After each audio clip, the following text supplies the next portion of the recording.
नमस्कार. आज आपण पुरणपोळीसाठी परफेक्ट पुरण कसं बनवायचं ते बघणार आहोत. तर 1 कप चणा डाळ आहे, ती रात्री मी स्वच्छ धुवून भिजत ठेवलेली आहे, बघू शकता. तर अशी भिजवलेली चणा डाळ वापरल्यामुळे आपलं पुरण जे आहे ते परफेक्ट होणार आहे. आणि सगळी चणा डाळ मी कुकरमध्ये काढून घेतलेली आहे.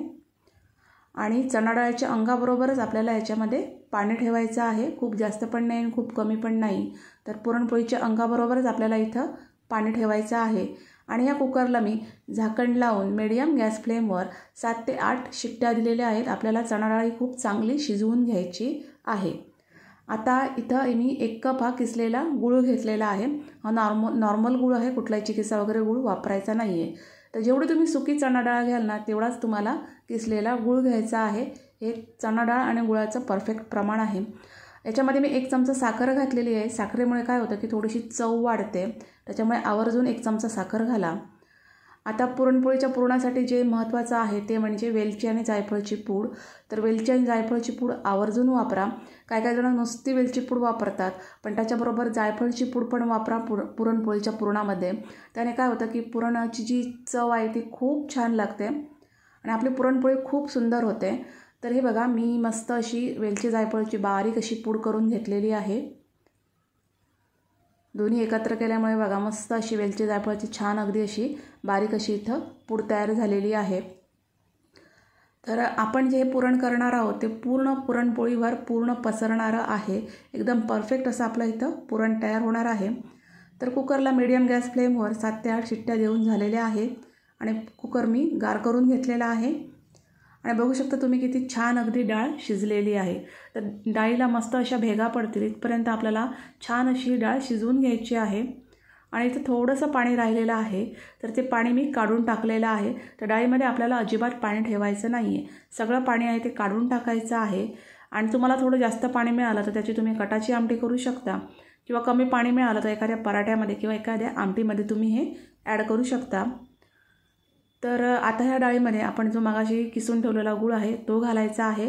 डाळ गरम गरम असतानाच आपल्याला गूळ घालायचा आहे, म्हणजे गूळ जो वितळायला आहे ना तो चांगली मदत होईल आपल्याला. आणि त्याच्यानंतर मग ही वेलची आणि जायफळची पूड घालायची आहे. आणि पाव चमचा मी इथं हळद घातलेली आहे.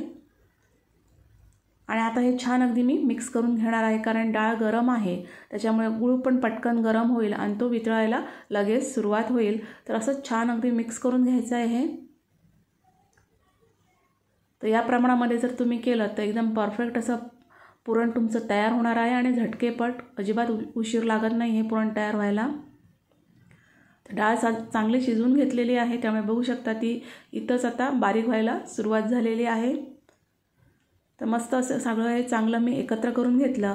आणि नंतर जो कुकर आहे तो गॅसवर ठेवलेला आहे आणि मीडियम टू स्लो गॅस फ्लेमवर सतत मिक्स करत आपल्याला हे डाळ आणि गूळ आहे ते छान अगदी एकत्र करून घ्यायचं आहे. जसं गरम होत जाईल तसं हा गूळ जो आहे तो वितळत जाईल. आणि असं सतत मिक्स करायचं, म्हणजे मस्त अगदी आपलं पुरण तयार होणार आहे. तर सतत मिक्स करण्याचा अजून एक फायदा होईल की खाली पुरण लागणार नाही आहे, कारण डाळ आणि जे गूळ आहे ते आपण सतत मिक्स केल्यामुळे इथं खाली जर कुठे लागण्याचे चान्सेस असतील तर ते फार कमी होतात आणि आपलं फार परफेक्ट असं पुरण इथं तयार होतं. हे बघा, मी छान अगदी मिक्स करून घेतलेलं आहे. तर अजून एक ॲडिशनल गोष्ट इथं करायची आहे, ती म्हणजे हा पोटॅटो स्मॅशर आहे. त्याने इथंच ही डाळ जी आहे ती स्मॅश करून घ्यायची आहे. त्याच्याने काय होतं की आपली डाळ जी आहे ती मस्त एकदम गुळामध्ये छान एकत्र होते, मोडते पूर्ण, आणि तिची मस्त अशी आपली एकदम स्मॅश पीठ तयार होतं, म्हणजे आपल्याला जास्त नंतर घोटण्याची गरज नाही आहे. तर मध्ये मिक्स करायचं आणि मध्ये स्मॅशरने ही डाळ आहे ती आपल्याला बारीक करून घ्यायची आहे. तर बघू शकता पुरण आता मस्त असं घट्ट झालेलं आहे. 5 ते 7 मिनटामध्ये पुरण हे छान अगदी घट्ट होतं आणि सतत स्मॅश केल्यामुळे एकदम असं बारीक असं पुरण आपलं इथंच तयार झालेलं आहे. आणि बघू शकता आता मस्त असा पुरणाचा गोळा झालेला आहे. तर असा चमचा ठेवून बघायचा, तो स्ट्रेट उभा राहिला तर आपलं पुरण इथं तयार झालेलं आहे, परफेक्ट पुरण इथं झालेलं आहे असं समजायचं. आणि गॅसची फ्लेम बंद करायची. तर लगेच मी कुकर हा घेतलेला आहे. आपलं परफेक्ट पुरण इथंच तयार झालेलं आहे.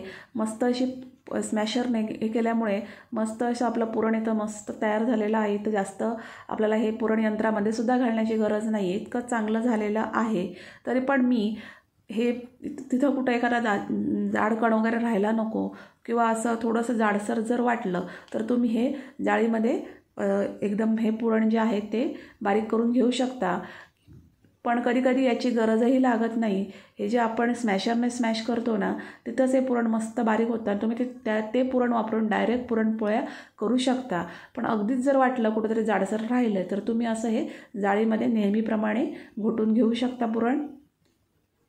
तर गरम गरमच पुरण हे जाळीवर घालायचं आहे आणि पटपट वाटीने हे प्रेस करून आपल्याला एकदम त्याची फाईन पूड करून घ्यायची आहे. एकदम झटकेपट होतं. 5 मिनटात माझं हे सगळं पुरण व्यवस्थित जाळीमध्ये घोटून झालेलं आहे. आणि तुम्ही बघू शकता किती मस्त असं पुरण इथं तयार झालेलं आहे. परफेक्ट गरम गरम आपण हे प्रेस केल्यामुळे हे मस्त एकदम पटपट झारलं जातं आणि छान अगदी आपलं इथं हे पुरण तयार होतं. एकदम परफेक्ट असं पुरणपोळीसाठी पुरण इथं तयार झालेलं आहे. बघू शकता. तर करायला किती सोपं आहे. तुमच्या लक्षातच आलं असेल तर एकदम सोपं आहे. तुमचं जर पुरण परफेक्ट झालं असेल तरच तुमची पुरणपोळी ही छान होणार आहे. समजा पुरण पातळ झालं तर पुरणपोळी फाटणार आहे. समजा पुरण घट्ट झालं तर ती आतमध्ये हे जे पुरण आहे ते व्यवस्थित पसरणार नाही आणि पुरणपोळी अजिबात छान होणार नाही. तुम्ही जर ह्या पद्धतीने पुरण केलं तर तुमचं पुरण हे परफेक्टच होणार आहे. तुम्ही बघू शकता एकदम लोण्यासारखं मऊसूत मस्त असं आपलं हे पुरण तयार झालेलं आहे. तर नक्की या पद्धतीने एकदा पुरण करून बघा आणि तुम्ही पुरणपोळ्या बनवा. त्या कशा झाल्या त्या कमेंट्समध्ये मला नक्की सांगा. परफेक्ट पुरण तयारच होणार आहे जर तुम्ही या पद्धतीने केलेला आहे. तर तुम्हाला हा व्हिडिओ कसा वाटला ते कमेंट्समध्ये मला नक्की सांगा. बघू शकता किती छान अगदी पुरण झालेलं आहे. हवाबंद डब्यामध्ये फ्रीजमध्ये अगदी 8 दिवस हे पुरण छान टिकतं. तुम्हाला मग त्याच्या कधी हव्या तेव्हा तुम्ही ह्याच्या पुरणपोळ्या बनवू शकता. किती छान पुरण झालेलं आहे तुम्ही बघू शकता. तर नक्की अशा प्रकारे पुरण बनवून बघा आणि तुम्हाला हा व्हिडिओ कसा वाटला ते कमेंट्समध्ये मला नक्की सांगा. जर तुम्हाला हा व्हिडिओ आवडला असेल तर त्याला लाईक करा, शेअर करा. माझ्या चॅनलला नक्की सबस्क्राईब करा. अशा छानशा रेसिपीसह भेटू नेक्स्ट व्हिडिओमध्ये. तोपर्यंत धन्यवाद.